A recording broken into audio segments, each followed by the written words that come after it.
amateurs de paris sportifs, bonsoir. Hey, saviez-vous qu'on peut maintenant parier sur le football avec mise au jeu? Oui, monsieur, le football! Quel sport! Hein? La stratégie là-dedans. Ah! Tu connais ça, le football? T'aimes ça? Bah, t'es équipé pour parier à mise au jeu. Tu peux y aller pour le court gain, mais tu peux y aller aussi pour la longue pause. Mise au jeu, pour ceux qui aiment gagner. Arrange ta petite vie comme toi, tu le sens. On sait que tu fais toujours pour le mieux. Confiance est dans les rangs. Amusez-vous bien.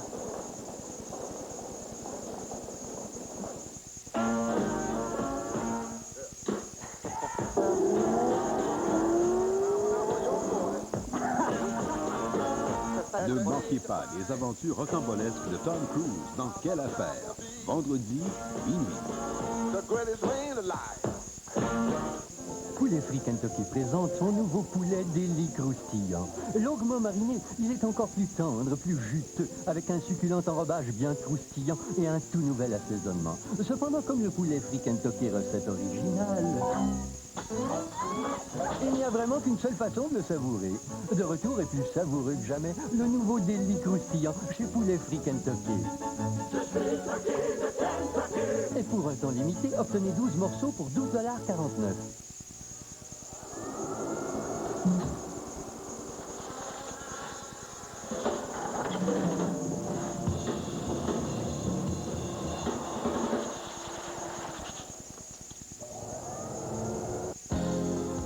Vous êtes à l'antenne de TQS. Elle sait faire face à l'imprévu. Provoque des événements cocasses. Murphy Brown, dimanche, 18h30.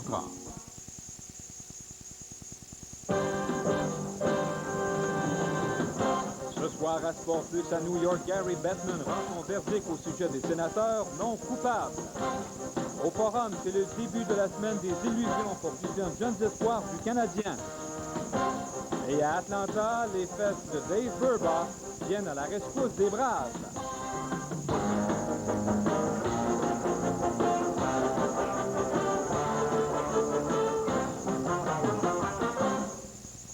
Bonsoir, mesdames, messieurs. Bienvenue à Sport Plus. Soulagement à Ottawa. Il n'y a aucune évidence prouvant que les sénateurs se soient organisés pour terminer dernier au classement général de la Ligue nationale, s'assurant ainsi du dernier rang au classement général et bien sûr d'Alexandre Daigle. Mais la direction d'équipe n'est pas exempte de tout blâme. André Côté, quels sont les commentaires qu'en tire, les leçons qu'en tire le commissaire Gary Bettman? Bon, c'est pas compliqué, Michel. La Ligue nationale impose une amende de 100 000 $ aux sénateurs. La raison, d'abord, ce sont des propos tenus par l'ancien propriétaire, M. Bruce Firestone, lors des assises de la Ligue à Québec en juin dernier. Il y a aussi le fait, Michel, il faut bien le préciser, que les sénateurs ont négligé d'informer le circuit des allégations qui pesaient contre l'équipe. Le hic, c'est que le commissaire Gary Bettman déplore les propos de Firestone, même s'ils se sont avérés sans fondement au terme de l'enquête. Et la Ligue blanchit totalement les joueurs qui se sont entretenus avec Firestone. André, pour mieux comprendre ce qui s'est passé, je me suis rendu en début de soirée rencontrer Maître Yves Fortier.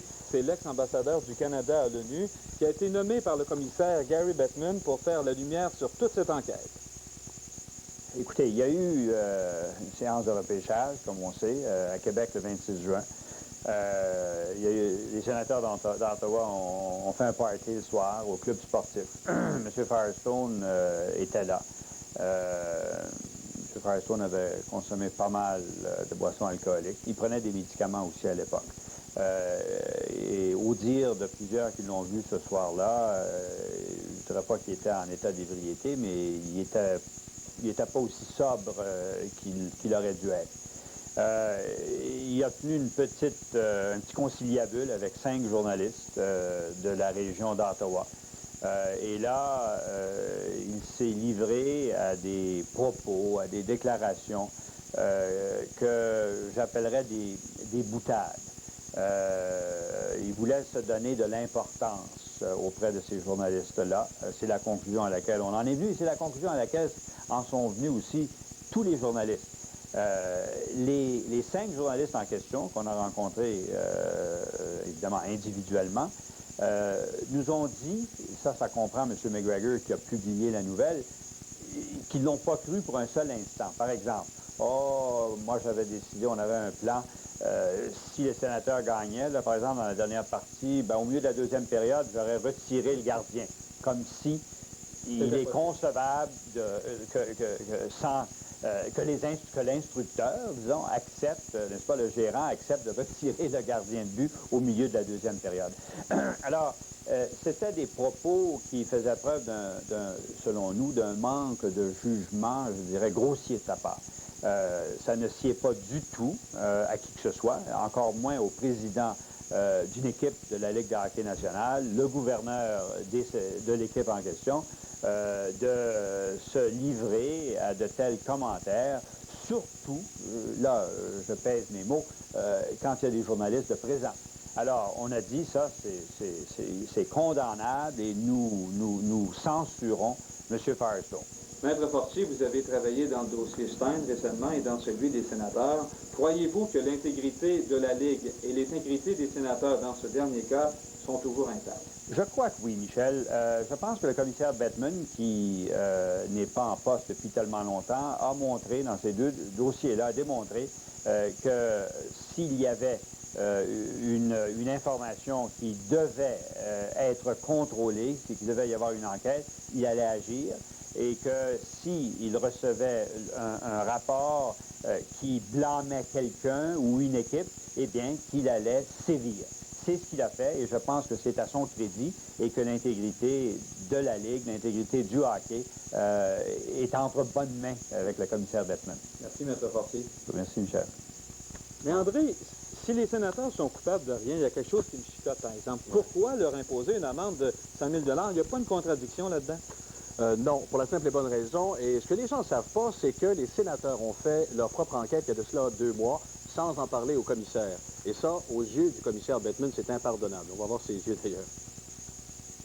That I have about an allegation or a concern that the club expressed by investigating the statements that were made 2 months ago, and all this was done without disclosing to me or to the league office the fact that some unfortunate comments may have been made and that the club was looking into it. And frankly, if there's an issue relating to the integrity of the game, I want to know about it as soon as possible. And primarily, that's the reason for the large fine. Je pense que Jean-Luc Mongrain va être jaloux, n'est-ce pas, avec ces yeux-là. Dis-moi, André, comment on a réagi à Ottawa?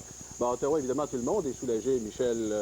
Et quelques joueurs ont cependant l'impression que les gens de l'extérieur, les gens qui ne connaissent pas le dossier et qui ne connaissent pas à fond l'histoire, auront toujours des doutes, malheureusement. Mais pour l'entraîneur-chef, Rick Bowness, c'est le moment de passer au camp d'entraînement.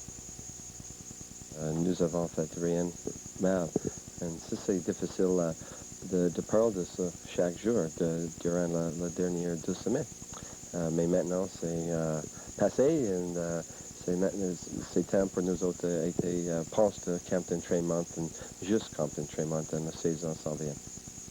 Ah voilà, c'est clair, net et précis. J'espère que tout le monde a compris. Le dossier est clos, là. Merci, André. Voilà pour l'aspect juridique du hockey ce soir. Et heureusement pour nous tous, on n'a pas de chronique financière ce soir. Cependant, les petits gars de Claude Ruel, c'est comme ça qu'on appelle les recrues du Canadien, ont quitté les 4 glaces de Brossard ce matin pour faire leur entrée sur le bout des pieds dans le temple sacré de la rue Sainte-Catherine. C'est une journée, bien sûr, dont tout le monde se souviendra chez les jeunes joueurs de hockey. Et Yvan Martineau est allé vérifier si la nervosité a affecté leur mémoire. Salut le monde! J'ai été complètement aveuglé aujourd'hui. Vous connaissez Jerry Rochon, l'encyclopédie du sport, c'est tout, là? Bien, Jerry fait déjà des petits. Au camp d'entraînement des recrues du Canadien, le QV 1993, les jeunes m'ont complètement fasciné par leur connaissance dans le monde du hockey. Écoutez bien ça. Celle-là n'est pas facile. Il y a un Québécois qui va participer à un camp d'entraînement d'une équipe de la Ligue nationale qui va porter le même numéro qu'Éric Lindros. Oui, c'est Alexandre Duchesne. C'est lui qui a connu de très bonnes séries aux côtés de Yann Laperrière et René Corbett à Drummondville. Il y a un gars qui en est à sa 2e saison avec l'organisation du Canadien. Il a joué 2 ans pour Gérard Gagnon dans le junior à Verdun. Pas facile, ça, là. Par exemple, je pense que tu te trompes. Il a joué 3 ans pour Gérard Gagnon, je pense. Puis il a joué, il a connu des pas mal bonnes saisons durant le junior. Il a commencé, je pense, très lentement, ce gars-là. Il a un petit peu de misère avec son patin, et puis il s'est amélioré au cours des années. À chaque année, il s'est amélioré un petit peu plus. Son nom? Je pense que c'est Donald Brashear. Au total, ils sont une soixantaine de petits Jerry à s'être présentés au Forum. Duchesne a été l'un des 3 Québécois sélectionnés par le Canadien lors du dernier encamp amateur. Plusieurs n'ont pas été repêchés, mais ont reçu une glorieuse invitation. Éric, est-ce que c'est impressionnant tout ça? Oui. Oui. As-tu dormi hier? Ouais, j'ai la difficulté un petit peu, là, mais j'ai pris mon heure de sommeil. J'ai pas dormi beaucoup hier, en tout cas. C'est énervant, c'est quelque chose de bien spécial, là. T'sais, on rentre, on voit des messieurs habillés en cravate, tout, là, André Boudriot, Colin Bordelot, tout ça, c'est impressionnant. Messieurs Daigneault et Brisebois sont venus s'entraîner et Pierre Sévigny nous a encore démontré qu'il a du Mario Tremblay dans le nez.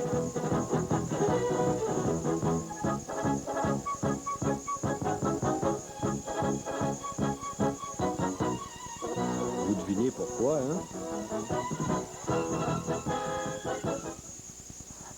Voyons, Yvan. On parle maintenant en baseball car les Expos ont profité de la journée pour quitter Denver en direction de Houston où ils disputeront une série de 3 parties à compter de demain. Et plusieurs s'attendaient à de la casse en raison des événements survenus vendredi soir dernier au Stade olympique alors que les lanceurs des Astros cherchaient chinoise Denis Martinez. Todd Jones et Al Osuna ont été expulsés de même que le gérant Art Howe pour leur conduite. Puisqu'El Presidente a lancé brillamment hier soir à Denver, il se contentera de surveiller l'action de l'abri, c'est tant mieux. Dans le premier match, demain, Kirk Reiter, en quête d'une 6e victoire contre aucune défaite, affrontera un autre jeune coq, Darren Kyle. Carol Vadnet a été nommée au poste de dépisteur professionnel chez les Canadiens. Vadnet, qui occupait les mêmes fonctions sur une base temporaire, remplace Jack Pereira, ce dernier étant maintenant directeur gérant des Mighty Ducks d'Anaheim. Le gardien Daniel Berthiaume a signé un nouveau contrat avec les Sénateurs. Il s'était amené avec l'équipe au cours de la saison dernière. En 25 matchs, Berthiaume avait conservé une moyenne de 4,30. Calendrier plus trop restreint dans les majeurs aujourd'hui. De fait, il n'y avait que 2 matchs d'intéressants, un dans chaque ligue. Commençons par l'affrontement entre les Giants et les Braves d'Atlanta. Et Alain, il y avait un petit peu moins de pression sur les épaules des joueurs des Giants ce soir. Oui, un peu grâce à un nouveau venu, John Patterson, à sa première présence hier. Il a frappé un coup de circuit, son premier de l'année, évidemment. Et Dusty Baker espère que ces gros canons, on parle de Willie McGee, on parle de Matt Williams, on parle de Robbie Thompson, vont se mettre en marche parce qu'on les a pas entendus beaucoup, on n'a pas entendu leur bâton beaucoup tout au long de la série, même au cours de celle de la semaine précédente. Mais la charge s'annonce difficile ce soir pour les Giants, puisque c'est l'homme des grandes occasions, Steve Avery, qui lance pour les Braves. 1-0 en 4e quand Barry Bonds frappe son 40e coup de 4 buts de la campagne. C'est la première fois que Bonds atteint cette marque. Les Giants poursuivent leur poussée. Le lanceur John Burkett fait compter Todd Benziger avec un solide simple. 3-0 et Bobby Cox, lui, en a déjà assez vu. Bon, Steve Avery s'en va aux douches. Et dès le retour, les Braves répliquent Damon Berryhill sur le prendre de Burkett. En lieu sûr, Fred McGriff glisse au marbre. Il est sauf. Berryhill, lui, se rend au 2e. C'est 3-2 en 7e manche. Otis Nixon frappe un roulant, mais la balle a des yeux. Elle perd l'avant-champ du 2e. Tony Tarasco provoque l'égalité, 3-3. Et regardez bien le jeu suivant. Ron Gant frappe une flèche sur la fesse droite de Dave Burba. Il n'en faut pas plus pour le rapide Nixon qui devance le plongeon de Kurt Manwaring. 4-3, Braves. Les Braves l'emportent 5-3. C'est une 5e victoire en 6 matchs en 2 semaines entre les deux formations des Braves contre les Giants. Les Braves qui se retrouvent maintenant à 3 parties et demie des Giants et du sommet de la section ouest. Oui, Alain, en plus d'une fesse qui va faire mal, celle de Burba, je pense que les Giants ce soir ont raté une excellente chance de sortir les Braves de la course au championnat, du moins pour le moment. Oui, en particulier parce qu'au cours du week-end, ce ne sera pas facile pour les Giants. Ils s'en vont jouer à Saint-Louis. Et c'est la recrue Allen Watson plutôt, qui lancera pour les Cards. Il a un excellent dossier, 6-2. Alors que du côté des Braves, on va recevoir les Padres de San Diego. Ce sera beaucoup plus facile. Tente Lavin au Monticule. Merci, Alain. Du côté de la Ligue américaine, c'est une léthargie qui tombe à un bien mauvais moment pour les Yankees de New York. 4 défaites en 5 parties. Les voilà à 2 parties et demie du premier rang des Jays inactifs ce soir. Benoît? Les adversaires des Yankees, les White Sox, n'ont pas de cadeau à faire à personne non plus. Non, monsieur, pas de cadeau à faire à personne puisque les White Sox de Chicago sont impliqués dans leur course au championnat. Leur avance sur les Rangers du Texas est quand même assez mince, c'est-à-dire 6 matchs et de 7 matchs sur les Royals de Kansas City. Donc, pas le temps de se reposer avec un mois à faire d'ici la fin de la saison. Mais ce soir, les White Sox sont confrontés à un lanceur plutôt coriace en début de match. Jimmy Key, le gaucher, s'amuse comme un petit fou contre Ivan Calderon. Il s'amuse comme un petit fou contre Bo Jackson. Et il s'amuse comme un petit fou contre Robin Ventura. Son vis-à-vis, ce soir, Tim Belcher est un moment efficace. En 4e, les buts sont remplis lorsque Belcher accorde un but sur balle à Mike Gallego. La soirée de Belcher se termine là-dessus. Jim Lemont en a assez vu. Sauf que le changement ne donne pas le résultat escompté. Chuck Carey accorde un double à Owen Williams et Stanley viennent marquer sur la séquence. C'est alors 4-0 en faveur des Yankees de New York. Et pour ce qui est de Jimmy Key, eh bien, pas de problème. Le gaucher se dirige vers sa 16e victoire de la saison et permet aux Yankees d'éviter le balayage. New York qui se retrouve donc à 2 matchs des Blue Jays qui, eux, étaient inactifs. Key, sa 16e victoire et Belcher qui encaisse la défaite pour les White Sox. Moi, je ne me trompe pas, il me semble depuis 3 semaines, les Yankees ont un calendrier épouvantable. Ils ont affronté les meilleures équipes du baseball. Est-ce qu'ils vont pouvoir relaxer là, un petit peu à 2 parties des Jays? Un petit peu, en effet, puisque, bon, en fin de semaine, les Yankees de New York reçoivent les Indiens Cleveland. Alors, ça s'annonce plutôt facile. Les White Sox, eux, jouent contre Détroit et Toronto qui affrontent les Angels de la Californie. Alors, ça s'annonce facile pour les Yankees. Merci, Benoît. On se retrouve un petit peu plus tard. On s'arrête 2 minutes, le temps d'une pause. Et au retour, Guylaine Campion nous présente son résumé de la 4e journée aux internationaux de tennis des États-Unis. Et nous recevons la grande Sylvie Daigle qui retourne sur les patins. À tout de suite. Le Canadien Daniel Nestor a causé beaucoup de problèmes hier à Goran Ivanisevic aux internationaux de tennis des États-Unis. Même si le jeune Ontarien a perdu en 3 manches, il a perdu les 2 derniers sets au bris d'égalité. Au dernier bris, Nestor s'est incliné 20-18 au grand bonheur d'Ivanisevic, qui ne s'attendait visiblement pas à une telle opposition. Lors de la récente étude J.D. Power et associés sur la qualité initiale des automobiles, on a donné l'occasion à plus de 45 000 propriétaires de véhicules neufs des États-Unis de dire ce qu'ils pensaient de leur récent achat de voitures ou camionnettes. Nous n'avons pas été surpris de constater que l'opinion des propriétaires de ces véhicules Toyota était aussi de première qualité. Toyota, des voitures et camionnettes qui sortent de l'ordinaire. Écoutez tous.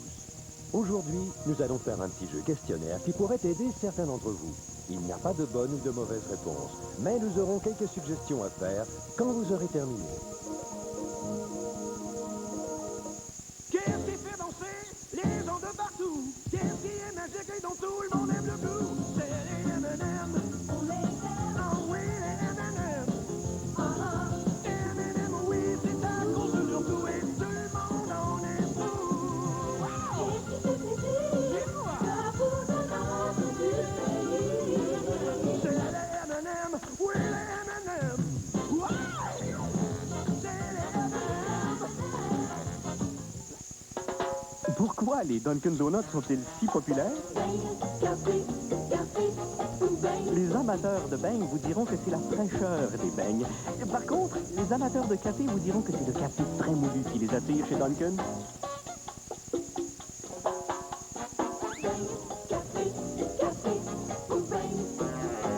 Un petit café beau et chaud. Avec un beigne au chocolat. Le Collège Delta peut changer votre vie. Enseignement de qualité, cours adaptés à vos besoins. En quelques mois seulement, vous aurez acquis la compétence et le diplôme dont vous avez besoin pour trouver un emploi. Le Collège Delta, 849-7725. J'ai peut-être un petit handicap qui m'empêche d'être un as, mais je relève mes manches. Et je vais droit au but. Pour tous les mordus à Sport Plus Magazine, samedi 18h. Je vous invite à regarder cette semaine la première d'Autovision où nous ferons les essais-routiers de la Mazda MX-6 Mystère et de la Ford Escort.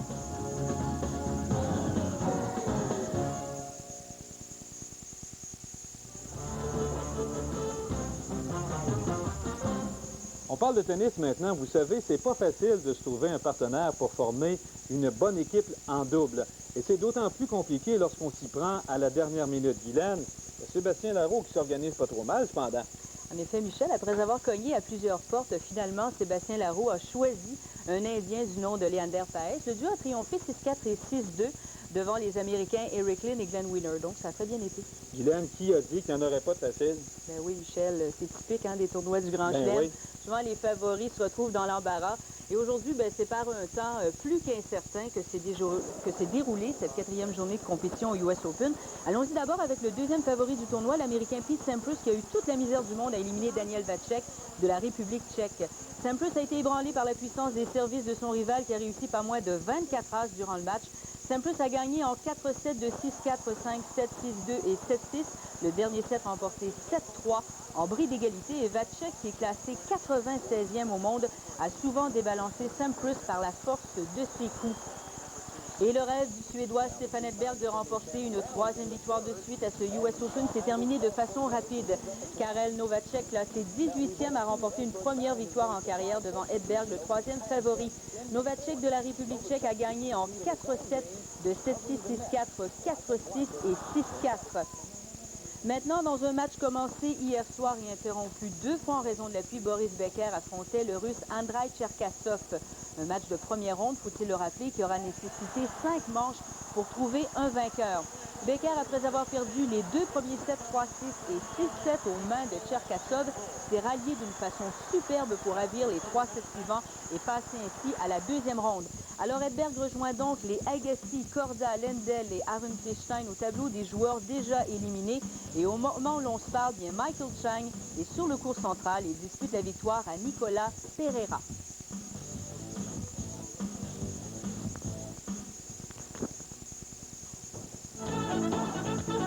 Au golf à l'Omnium de Milwaukee, Maurice Satelski a joué 64-8 sous le par et il détient une priorité d'un coup sur Steve Pate. Le champion défendant, le Canadien Richard Zokol, est à 3 coups du meneur. À l'île du Prince-Édouard, le Québécois Stéphane Talbot a pris la tête à l'issue de la première ronde à la classique King County. Talbot a joué 65, 7 sous la normale. Rémi Bouchard, lui, a joué 69. Bonne nouvelle en cette année pré-olympique, la patineuse Sylvie Daigle reprend du service. Rappelons qu'après l'éclatante victoire de l'équipe féminine qui avait raflé l'or aux Jeux olympiques d'Albertville, Sylvie avait choisi de prendre un temps d'arrêt afin de poursuivre ses études de médecine à l'Université de Montréal. C'est un retour qui ne passe pas inaperçu puisque la Fédération des producteurs de lait supporte financièrement Sylvie afin qu'elle se consacre entièrement à son entraînement. Sylvie, bonsoir. Bonsoir. Sylvie, pourquoi revenir et s'imposer autant de sacrifices? Mais le pourquoi, je pense que je me suis posé plusieurs questions là, avant de répondre. Ça a pris un bout de temps. Ma décision était vraiment mûrie. Et il fallait que je sente à l'intérieur de moi que la flamme était encore là. Qu'est-ce que vous avez fait au cours de la dernière année? J'ai étudié. J'ai pris mon temps était vraiment consacré pour mes études. C'était ma priorité cette année. Vous avez quand même conservé la forme, et vous savez, Lily Hammer, c'est très près. Est-ce que vous allez avoir suffisamment de temps pour vous présenter top niveau? Jusqu'à présent, je veux dire, dès que j'ai fini mes examens, le lendemain, je commençais à m'entraîner. Alors, j'ai vraiment repris, je peux dire, le temps perdu. Jusqu'à présent, on a eu des camps d'entraînement qui ont démontré que j'étais en excellente condition physique et sur glace aussi, ça va très bien. Alors, j'ai hâte d'entamer la saison et faire mes premières compétitions. Vous savez, lorsque j'ai appris que vous étiez à l'émission ce soir, je revoyais dans ma tête les images d'Albertville, la cruelle déception aux 500 mètres. Et cette résurrection aux 3000 mètres, qu'est-ce qui vous revient le plus souvent dans votre esprit? Je pense que c'est au fil d'arrivée. Parce que je pense que j'ai vu la ligne d'arrivée, c'était chose faite. Nous étions premières. J'ai levé les bras, puis on l'a la médaille. Je me fais un petit peu l'avocat du diable, Sylvie. Lorsqu'on s'appelle Sylvie Daigle, on n'a plus rien à prouver. Vous ne trouvez pas un petit peu trop vieille à 31 ans pour aller vous mesurer à tous ces jeunes louves-là qui vont vouloir battre celle qui a été longtemps la numéro 1 au monde? Non, je pense que je me suis rendu compte cette année qu'on sent, on a l'âge de ce qu'on sent. Cette année, je me suis pas entraînée beaucoup, puis je sentais que j'avais 30 ans. Mais cette année, je sens pas du tout que j'ai 30 ans. Alors, je me sens très jeune et d'attaque. Sylvie, vous avez du gosse pour faire ça, puis la meilleure des chances vous accompagne. Merci beaucoup. À la prochaine. Alors, on reprend notre souffle 2 minutes. Et avant de retrouver Benoît Lévesque, jetons un coup d'œil aux résultats des autres matchs à l'affiche ce soir dans les Ligues majeures.